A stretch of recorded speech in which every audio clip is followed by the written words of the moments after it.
Halo, halo teman-teman pasar mentor. Gimana kabarnya nih?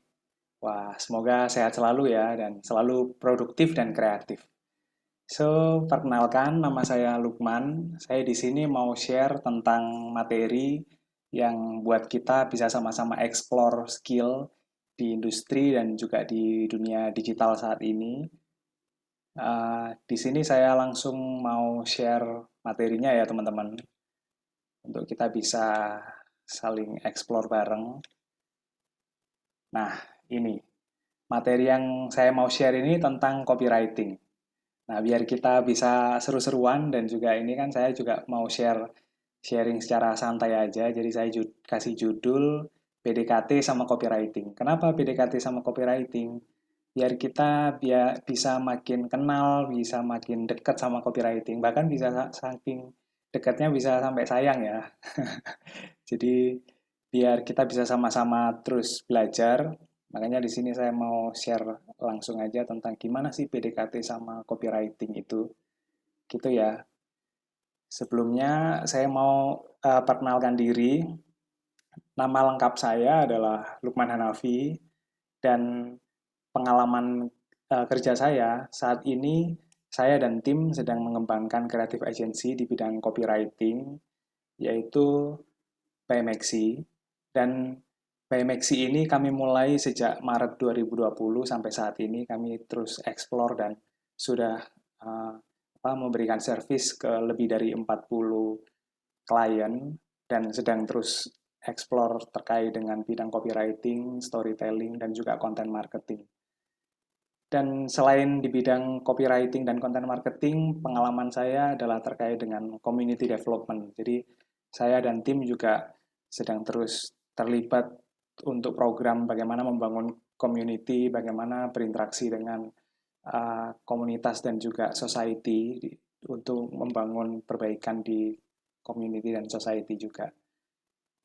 Dan ini pengalaman yang memang sejak sudah sangat lama, sejak 2011 saya explore, makanya saya senang banget untuk terkait dengan bidang development, termasuk skill yang memang di bidang digital ini, yang mana sejak 2020 saya membangun brand by Maxi ini. Selain itu, terkait dengan development juga, saya juga ada pengalaman terkait learning and development itu di perusahaan konsultan sumber daya manusia, yang mana memang saya eksplorasi di situ di bidang learning and development strateginya. Nah, dari bidang pendidikan saya, latar belakangnya itu S1 saya di manajemen bisnis, yang mana memang saat itu mengambil konsentrasi marketing, dan S2 karena memang saya pengalaman saya di bidang community and culture, makanya saya mengambil bidang humaniora, yang mana saat itu peminatannya di bidang bahasa dan sastra. Nah, kalau dilihat dari background pendidikan saya itu kan relevan banget ya dengan apa yang saya jalani sekarang ini di by Maxi, yang mana menggabungkan antara marketing dan bahasa. Ya. Salah satunya ini kan copywriting yang bisa diterapkan. Oke, itu yang menjadi background saya. Eh, kita bisa kenalan lebih lanjut nantinya. Nah, kita langsung aja ya tentang gimana sih PDKT sama copywriting itu, dan di sini saya mau kenalin tentang konsep dan implementasi copywriting. Tentunya teman-teman mungkin juga cukup sering mendengar di era digital ini tentang copywriting itu kenapa penting ya gitu kan. Nah, di sini saya mau share konsep pentingnya kenapa copywriting itu penting dan gimana sih contoh penerapannya itu gitu kan. Nah, apa itu copywriting? Dari berbagai sumber, dari pengalaman yang terus saya eksplorasi juga, sebenarnya copywriting itu kalau di dalam bahasa yang saya artikulasikan ya, copywriting itu adalah ilmu dan seni merangkai kata-kata yang bisa memersuasi pembacanya untuk melakukan tindakan sesuai dengan tujuan kata-kata itu ditulis. Nah, di sini ada yang saya bold ya, dan sebenarnya yang saya bold itu adalah kata kunci yang penting di dalam copywriting itu. Di sini copywriting itu dilihat sebagai ilmu dan seni ya, berarti nggak hanya sekadar apa technical skill saja, tapi juga ada arts-nya, ada kreativitasnya gitu. Makanya di sini perpaduan antara ilmu dan seni itu dalam rangkai kata dengan tujuan untuk mempersuasi, berarti kan untuk mempengaruhi, untuk bisa bisa memberikan dampak pada pembacanya. Nah, dampak atau pengaruhnya apa? Supaya pembacanya atau audiensnya itu melakukan suatu tindakan. Nah, tindakannya itu apa? Tindakannya itu juga sesuai dengan tujuan kata-kata itu ditulis. Dan copywriting itu memang seringkali digunakan di dalam dunia marketing. Dan ini yang kita akan explore. Berarti tujuannya itu kan sesuai dengan tujuan marketing ya, teman-teman. Di sini kita bisa lihat tujuan dari copywriting itu yang seperti apa. Nah, kita barusan kan udah explore kalau copywriting itu tujuannya memberikan pengaruh kepada audiens kita, pada pembaca kita, pada target audiens kita. Dan tujuan ini ada yang dilakukan secara direct, yaitu untuk selling, yang mana berarti tujuan kata-kata ditulis itu untuk bisa mempengaruhi pembaca atau audiens itu untuk melakukan transaksi penjualan gitu kan. Makanya di sini itu ada transaksi atau konversi. Yang mana kata-kata itu ditulis itu punya tujuan supaya saat audiens atau pembaca membaca itu terpengaruh untuk bisa melakukan transaksi atau pembelian terhadap copywriting suatu konten itu. Nah, yang selanjutnya ada tujuan indirect. Wah, tujuan indirect dari copywriting-nya seperti apa? Dan tujuan indirectnya dari copywriting itu yang digunakan untuk tujuan marketing dan branding. Yang mana kedua hal ini itu nggak bisa dilakukan secara direct gitu. Perlu waktu untuk membangun suatu brand gitu kan, untuk memperkuat suatu brand yang mana itu juga strategi marketing yang jangka panjang. Dan di sini tujuannya itu untuk membangun awareness, terus membangun engagement, dan sampai membangun perception, yang mana ini kan dilakukan secara terus-menerus ya teman-teman. Dan ini nggak bisa dilakukan hanya sekali jadi gitu. Proses branding itu kan sering kita dengar bahwa proses branding itu nggak bisa jadi yang semalaman saja, tapi ada waktu yang terus dibangun untuk memperkuat suatu brand. Nah, kenapa tujuan itu dilakukan, baik secara direct maupun indirect? Sebenarnya copywriting itu dilakukan untuk supaya konten kita atau brand kita itu menjadi top of mind bagi customer kita. Top of mind itu gimana sih maksudnya? Top of mind itu maksudnya saat audiens kita itu uh, memikirkan brand kita saat mereka itu mengingat sesuatu misalnya yang relevan dengan produk atau jasa yang mereka butuhkan. Jadi misalnya nih, customer itu lapar dan mereka itu butuh sesuatu yang cepat. Top of mind yang jadi di dalam pikiran mereka itu salah satunya kan McDonald's ya. Berarti kan McDonald's itu menjadi brand yang top of mind bagi customer gitu. Terus contoh lainnya misalnya uh, customer itu butuh gadget yang canggih yang bisa membantu produktivitas mereka.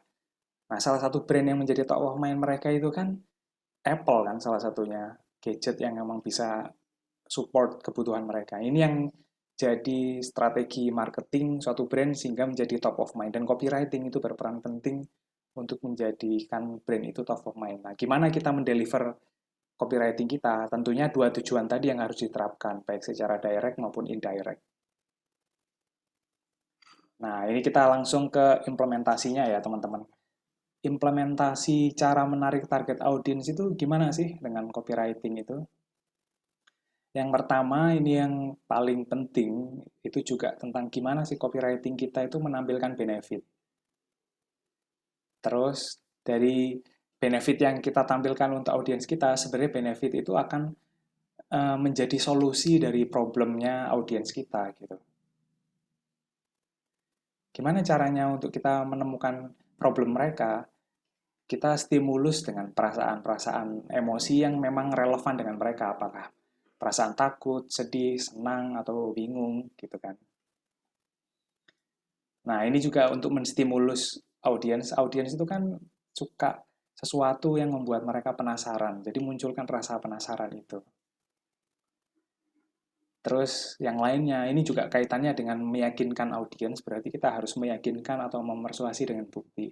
Buktinya apa saja? Buktinya itu bisa secara kuantitatif maupun kualitatif. Jadi kaitannya dengan kualitas brand kita atau secara kuantitas berarti apakah ada data statistik yang mendukung kredibilitas brand kita gitu kan. Terus cara menarik audiens juga bisa dengan kita membuat suatu konten atau copy yang elegan. Kalau emang kita ingin menarik audiens yang gaya mereka, style mereka itu memang suka dengan sesuatu atau konten yang elegan. Di sisi lain, sesuatu yang bombastis juga bisa menarik audiens kita. Jadi emang ini kaitannya dengan style audiens kita ya. Ada audiens kita itu suka dengan sesuatu yang wah bombastis, misalnya promo yang sampai berapa persen, 70%, 70 kan seringkali digedein, itu kan bergaya bombastis ya.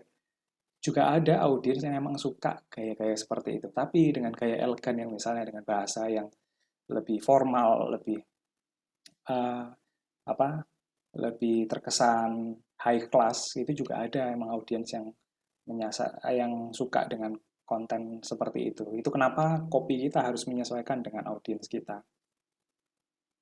Nah, ini kaitannya dengan setelah kita tahu cara menarik audiens kita, berarti dari sisi copywriting sendiri, copywriter, seseorang yang menulis copywriting ini, apa saja skill yang dibutuhkan?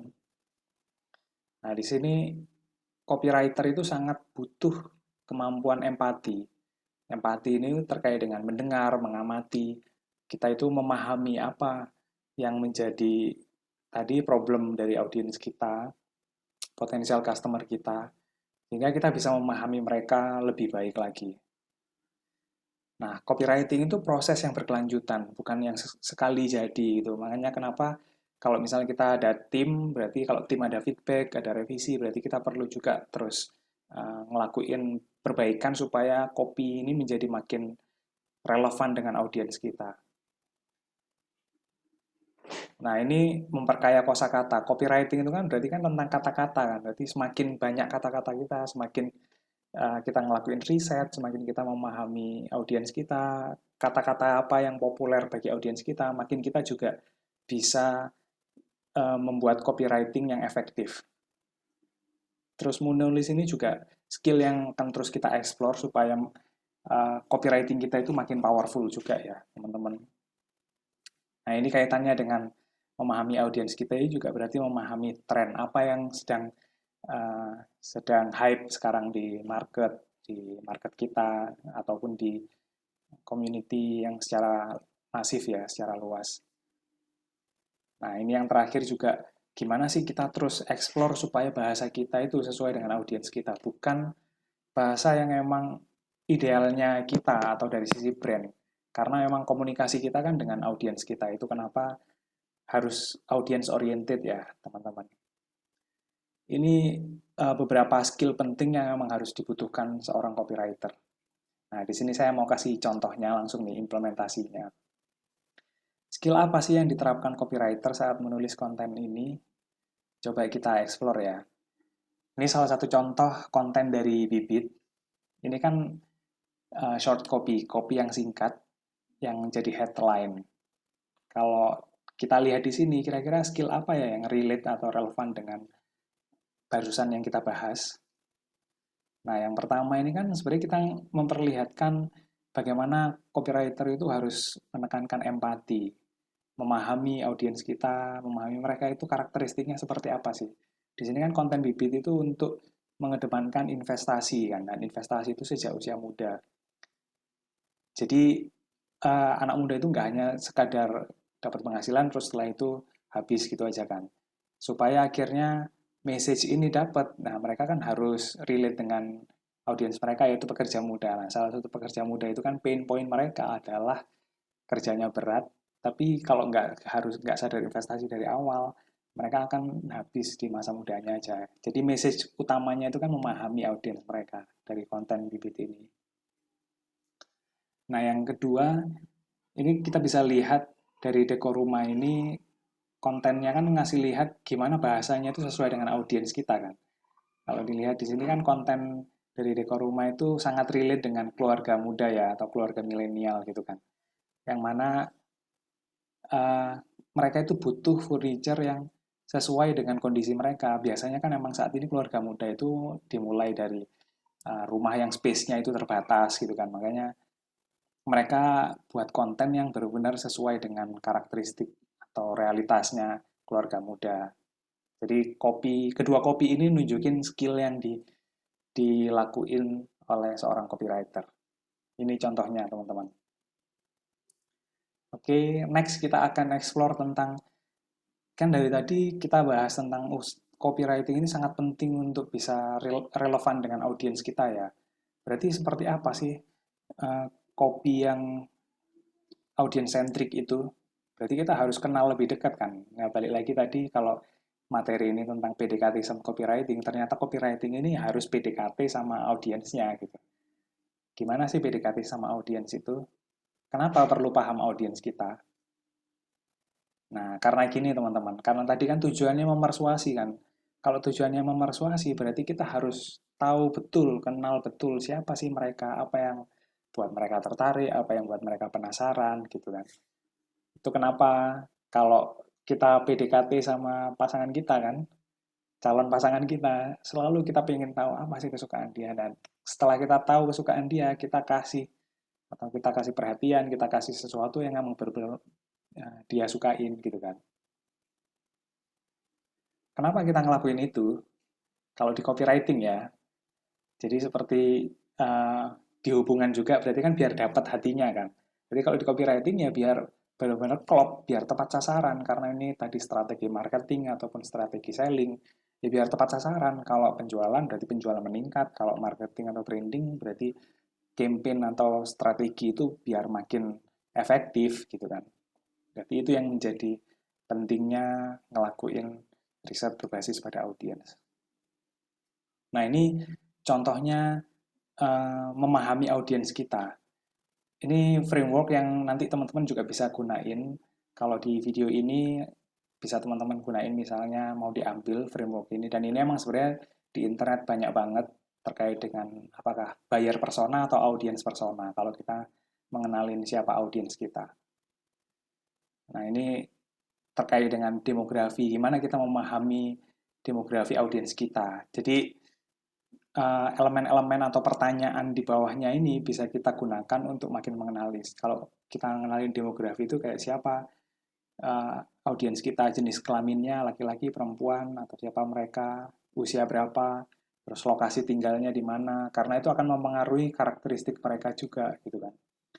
Mempengaruhi lifestyle mereka, seperti apakah mereka masih studi atau bekerja, terus uh, pola kehidupannya seperti apa, gitu kan. Kayak transportasinya, terus bagaimana kebiasaan mereka, apa yang mereka sukai, gitu kan.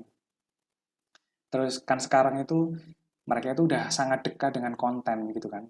Konten-konten seperti apa yang mereka tonton gitu kan, di platform apa, media sosial apa, terus seberapa sering dan konten seperti apa yang mereka cari. Jadi semakin kita kenal mereka, semakin nanti copy kita juga makin tepat sasaran gitu.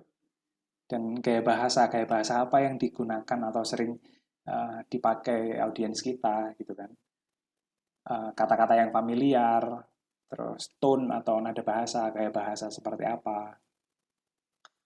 Nah, terkait interest juga berarti topik-topik seperti apa sih yang menarik buat mereka gitu, yang bikin mereka penasaran, apa topik yang mereka ikutin gitu kan, yang sedang trending. Nah, ini kaitannya sama yang trend tadi.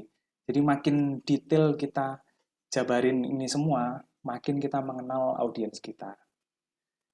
Ini teman-teman. Jadi framework ini bisa teman-teman pakai untuk explore untuk brand teman-teman.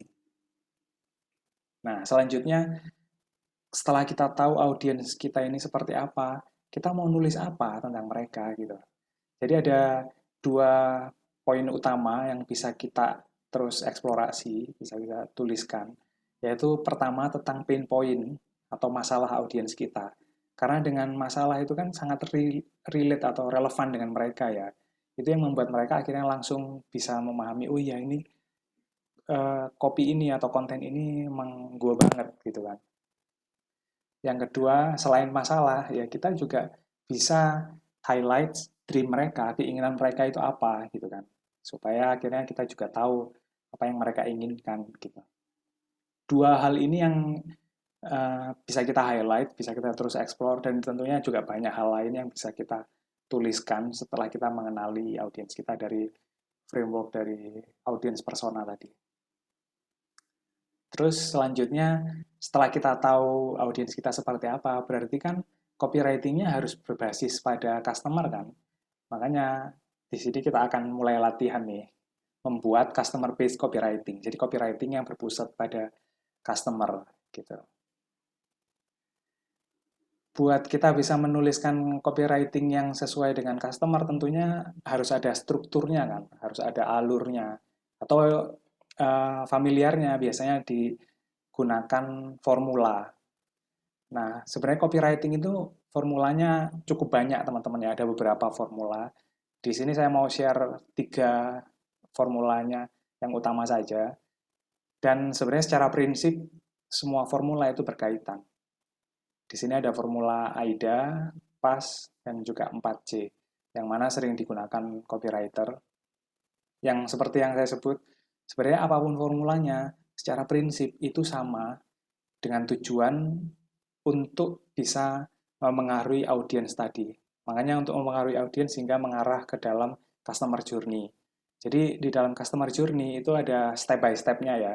Step by step-nya itu dari step awal itu bagaimana audiens untuk menjadi customer. Audiens itu kan berarti masih seseorang yang melihat konten atau copy kita.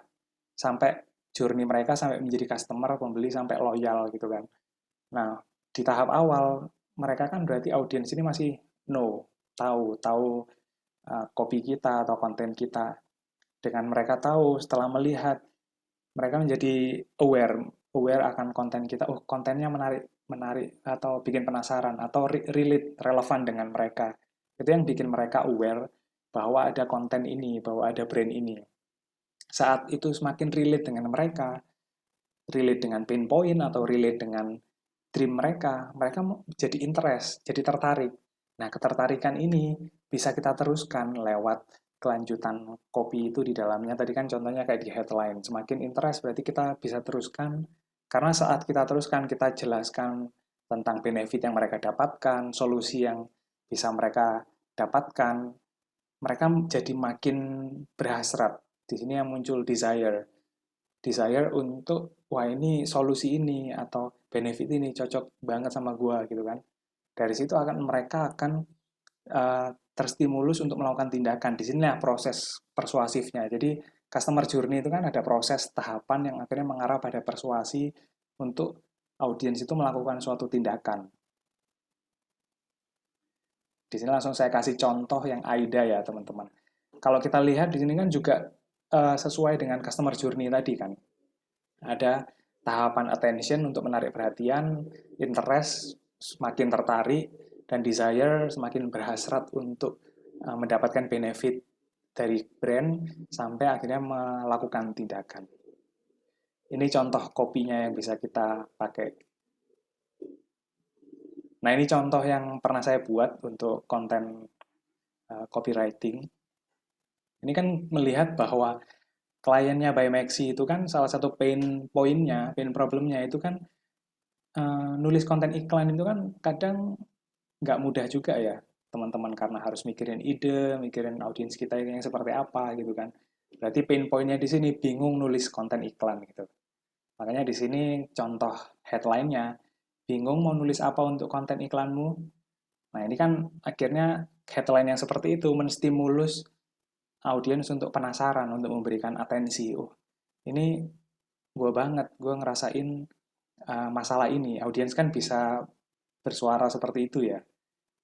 Nah, saat mereka makin relate dengan konten ini, saat dibaca konten selanjutnya, copy selanjutnya, ini seperti memanggil mereka. Saat memanggil mereka, ini akan muncul interest-nya.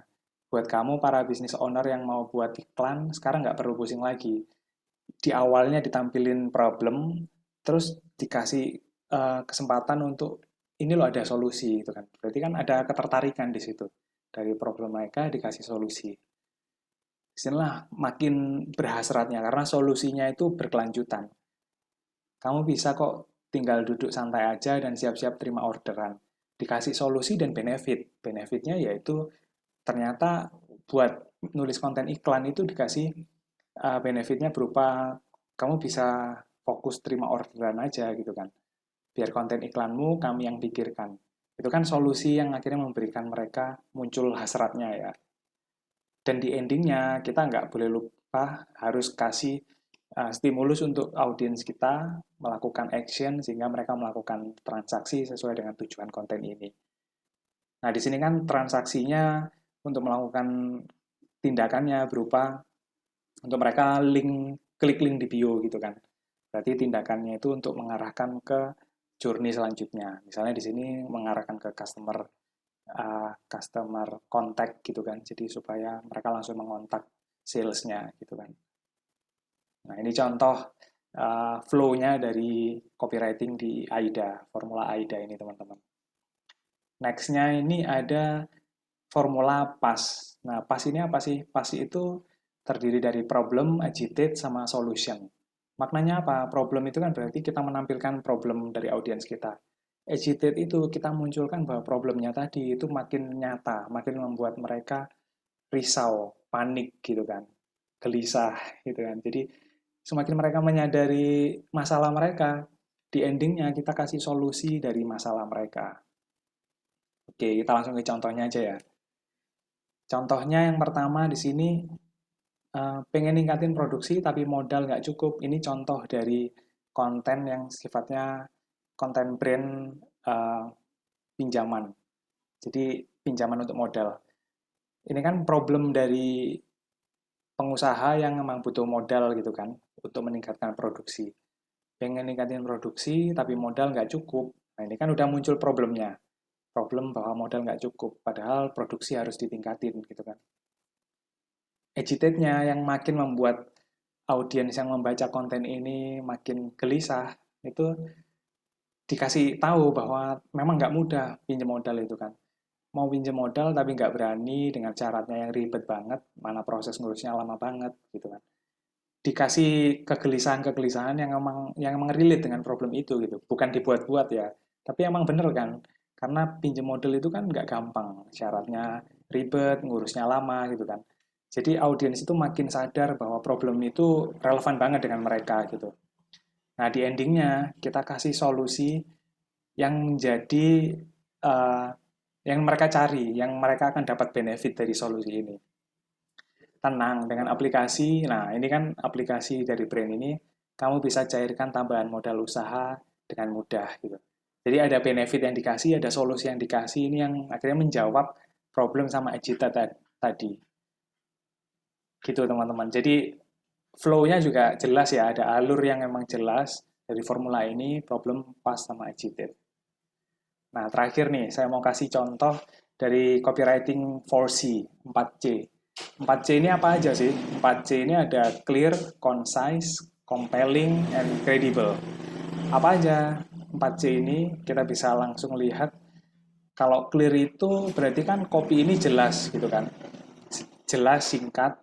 Concise itu juga berarti ringkas atau juga berarti copy ini langsung to the point gitu, dan compelling ini yang menarik, gimana kopi ini meskipun singkat itu menarik perhatian, terus juga menarik atau menggelitik gitu kan, dan juga kredibel. Kredibel itu berarti meskipun ini penjelasannya singkat to the point tapi tetap bisa dipercaya gitu. Memang 4C ini unik karena gimana kita meyakinkan audiens kita dengan kopi yang singkat gitu. Jadi emang harus terus explore, terus harus berlatih kita gimana meyakinkan mereka dengan kopi yang singkat. Tapi uh, bagusnya dari kopi ini sangat cocok diterapkan dalam small screen. Apalagi kalau saat ini kita sering pakai, audiens itu sering pakai uh, mobile gadget kan. Berarti kan butuh small screen supaya mereka itu langsung tertarik dengan kopi yang singkat, yang to the point, yang sangat relate dengan mereka. Ini langsung saya kasih contohnya ya teman-teman. Dari kopi 4C. Yang pertama itu tentang, ini produk dari uh, truck ya. Lower maintenance cost through reduced repairs. Dan bagi pengusaha yang mereka membutuhkan angkutan berat, tentunya cost ini salah satu perhatian kan. Dan ini diklaim bahwa maintenance cost-nya itu lower dan juga reparasinya itu lebih uh, berkurang gitu. Berarti kan menunjukkan benefit di dalam short copy ini. Nah, ini juga hanya 3 kata saja bisa menampilkan benefit bagi uh, potensial customer untuk brand expander ini. Parkir lebih aman, karena copy ini menampilkan benefit kalau mereka bisa memilih expander karena mereka ada sensor yang benar-benar memastikan di bagian belakang mobil itu bisa membuat mereka jadi parkir lebih aman. Oke, itu contoh dari copywriting dan juga penjelasan ringkas saya tentang copywriting. Tentunya banyak hal yang bisa kita explore dari copywriting, teman-teman, dan memang kita harus terus latihan, terus explore dan belajar, karena skill ini sifatnya itu nggak statis ya. Skill ini tuh dinamis tentunya seiring dengan industri berkembang, karena apalagi industri ini juga industri kreatif dan digital. Jadi gimana kita terus explore skill kita ini. Itu aja teman-teman dari saya yang bisa saya share. Kalau mau explore lebih lanjut, diskusi lebih lanjut, kita bisa lakukan di lain kesempatan. Tentunya juga bisa berkolaborasi dengan Pasar Mentor maupun by Maxi. Oke, teman-teman. See you.